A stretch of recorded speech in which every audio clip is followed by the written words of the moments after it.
This video sponsored by SBO Digital Marketing, mobile-based part-time job opportunity by SBO. Earn money online by doing simple content publishing and sharing.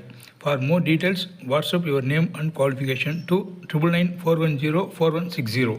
Thank you. Skip பண்ணாதீங்க. பெரிய தப்பு. தினம் 300 ரூபாய் சம்பாதிக்க அரிய வாய்ப்பு. Instagram, Facebook பயன்படுத்த தெரிந்தால் போதும். Content post and content publishing மூலமா தினம் 300 ரூபாய் சம்பாதிக்கலாம். இந்த வேலை செய்ய 5 நிமிடம் போதும். Work training support, group communication support, all language customer live chat support, முக்கியமா சொந்தமா ஒரு பிசினஸ் ஸ்டார்ட் பண்ற அளவுக்கு உங்களால கற்றுக்கொள்ளவும் முடியும், சம்பாதிக்கவும் முடியும். இந்த வேலை வாய்ப்பு வழங்குவது 5 வருடத்திற்கு மேல ரன் ஆகிட்டு இருக்க நம்ம தமிழ்நாட்டு company school of business organisation private limited. மேலும் விவரங்களுக்கு டிஸ்கிரிப்ஷன்ல கொடுத்திருக்க நம்பருக்கு வாட்ஸ்அப் பண்ணுங்க. நாடு உலகின் தூய்மையான நாடுகளில் ஒன்றாக கருதப்படுகிறது. அதற்கான காரணம் உங்களை ஆச்சரியப்படுத்தும். ஜப்பானில் சுத்தம் என்பது வெறும் விதி அல்ல, அது ஒரு பழக்கம் மற்றும் வாழ்க்கை முறை. அங்குள்ள குப்பை லாரிகள் கூட பளபளப்பாக இருக்கும். தெருக்களில் அழுக்கு லாரியை ஓட்டிச் செல்வது அவமரியாதையாக கருதப்படுவதால் தினமும் காலையில் லாரிகளை கழுவிவிட்டு தான் வெளியே செல்கின்றனர். மேலும் கழிவு மேலாண்மை ஒரு அறிவியல் மாதிரி செயல்படுகிறது. குப்பைகள் சீரற்ற முறையில் வீசப்படுவதில்லை, அனைத்தும் முறையாக பிரிக்கப்படுகின்றன. கரிம குப்பை, பிளாஸ்டிக், கேன்கள், காகிதம் ஒவ்வொன்றிற்கும் தனி நாள் மற்றும் தனி பைகள் உள்ளது. தவறான நாளில் தவறான குப்பைகளை போட்டால் அது சேகரிக்கப்படாது. ஆச்சரியப்படத்தக்க விஷயம் என்னவென்றால் யாரும் குறை கூறுவதில்லை. அவர்கள் தங்கள் சமூகத்தை மதிப்பதால் அனைவரும் விதிகளை பின்பற்றுகிறார்கள். அங்குள்ள பொது கழிப்பறைகள் கூட எப்போதும் சுத்தமாகத்தான் இருக்கின்றன. வாசனை இல்லாமல் தானாக சுத்தம் செய்யும் தொழில்நுட்பத்துடன் பளபளப்பாக இருக்கின்றன. இதெல்லாம் யாரும் கண்காணிப்பதால் அல்ல, அனைவருக்கும் சொந்தமான இடம் என்பதால் மக்களே அதை சுத்தமாக வைத்துக் கொள்கிறார்கள். ஜப்பானில் சுத்தம் என்பது ஒரு கடமை அல்ல, அது அவர்களின் அடையாளத்தின் ஒரு பகுதியாகும். அவர்களின் இந்த மரியாதையும் ஒழுக்கத்தையும் பார்த்தால் ஒரு கேள்வி உங்கள் மனதில் தோன்றும்,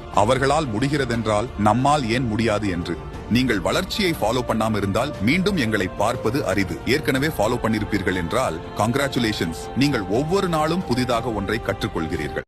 மனிதர்கள் திடீரென மறைந்து போனால் இந்த உலகம் எப்படி இருக்கும் என்று ஒரு சுவாரஸ்யமான கற்பனை.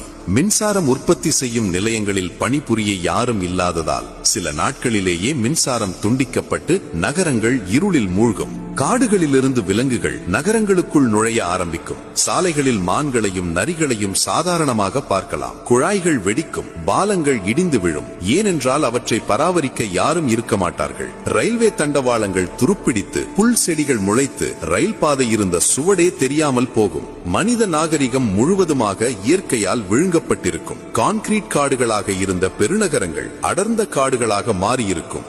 மனிதர்கள் கடலுக்குள் மூழ்கடித்த கப்பல்கள், விமானங்களின் பாகங்கள், குப்பைகள் என எல்லாமே கடல்வாழ் உயிரினங்களுக்கு ஒரு புதிய வாழ்விடமாக மாறியிருக்கும். மனிதர்களால் வேட்டையாடப்பட்டு அழிவின் விளிம்பில் இருந்த பல விலங்குகள் மீண்டும் பெருகி புதிய நிலப்பரப்புகளை ஆக்கிரமித்திருக்கும்.